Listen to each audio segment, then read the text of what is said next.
You're finally started your own shop. You purchase parts to repair a customer's truck or trailer. Now the real question comes to mind. How much do I charge the customer? Do I charge the same price I paid? Do I charge more? Why is this such a headache?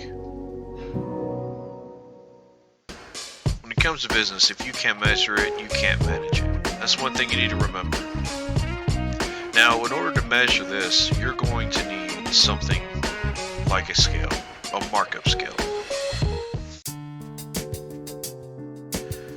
What is a markup scale?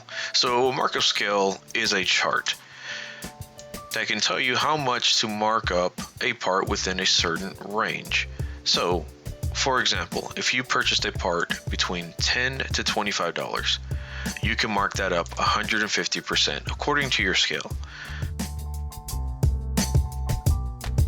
Now within that scale, you can also see your margin percent, basically how much money you're making off of this particular sale.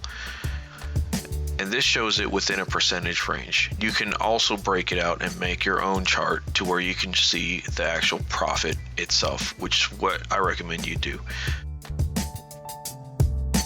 Now, markup scales are perfect for negotiation tools. And so the reason why I say that is because you can have different markup scales for walk-in customers, fleet customers, and of course for tire sales. Tire sales, unfortunately, the markups are a lot lower because the tire market is so competitive. And in order for you to stay competitive in the market and not overcharge or undercharge, you should have a good markup scale in place. Now let's start with the walk-in customer. So the walk-in customer, of course, is going to have higher markups because they're a one-off customer. You don't know if you're ever going to see them again. Now you're going to, of course, this scale right here, you don't have to exactly copy. It's a lot higher than normal. It's just used for an example. But of course you can see from 0 cents, so from 1 cent up to $1, all the way up to 5,000, everything has a number associated to it. So you can just reference this whenever you're going to charge the parts on the invoice. Now, our fleet customers, normally I have about 3 to 4 different markup scales for my fleet customers. I'll do a tier 1 to tier 4. And the different tiers will have, of course, different markups depending on the size of the fleet. So if the fleet is, let's say, 10 trucks or 10 trailers, they would be considered a tier 1 fleet. And in my mind, I would associate them with the tier 1 fleet markup scale, which would have higher markups, which would be probably right under a walk-in customer.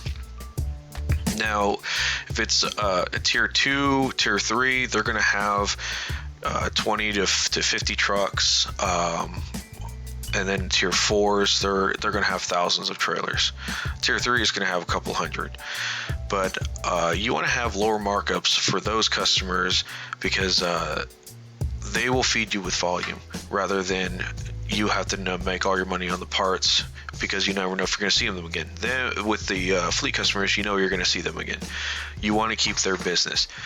And when you walk in there and you discuss with them the markup scales that you have in place, they're going to think you're professional and they're going to want to do business with you because they think you know what you're talking about.